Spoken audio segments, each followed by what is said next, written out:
आज भारतीय प्रजासत्ताक दिन उत्साहात साजरा होत आहे।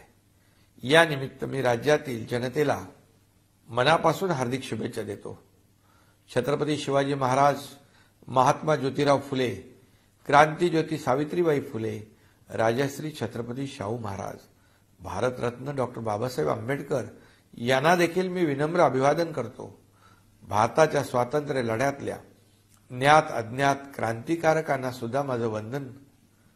महाराष्ट्र हे देशाचं ग्रोथ इंजिन आहे आणि हे स्थान टिकवण्यासाठी गेल्या 1.5 वर्षांच्या काळात महायुती सरकारनं आपलं कर्तव्य जबाबदारीने पार पाडलं, हे मी अभिमानाने या ठिकाणी सांगू इच्छितो।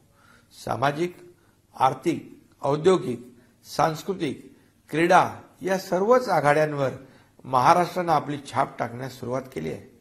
महाराष्ट्रात एक छोटा भारत वसलेला आहे असं आपण म्हणतो आणि त्यामुळेच भारताच्या प्रगतीची पताका डौलानं फडकत ठेवण्यासाठी आपली एकजूट महत्वाची आहे।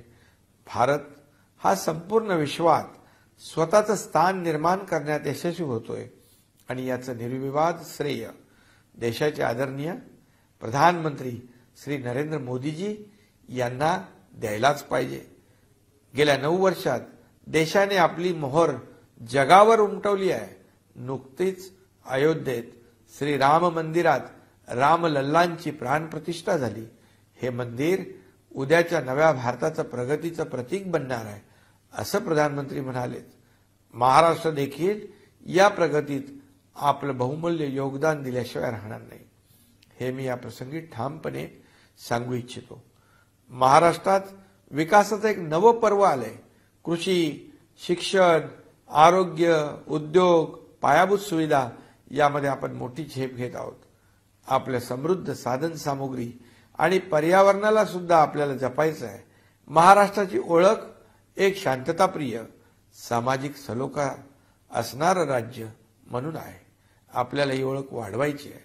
आजच्या पवित्र दिनी आपण भारतीय प्रजासत्ताकासाठी एकात्मतेची भावना वाढीस लावण्याची आणि महाराष्ट्राला देशात क्रमांक 1 राज्य बनवण्याची शपथ घेऊया। पुन्हा एकदा आपल्या सर्वांना प्रजासत्ताक दिनाच्या हार्दिक शुभेच्छा। जय हिंद, जय महाराष्ट्र।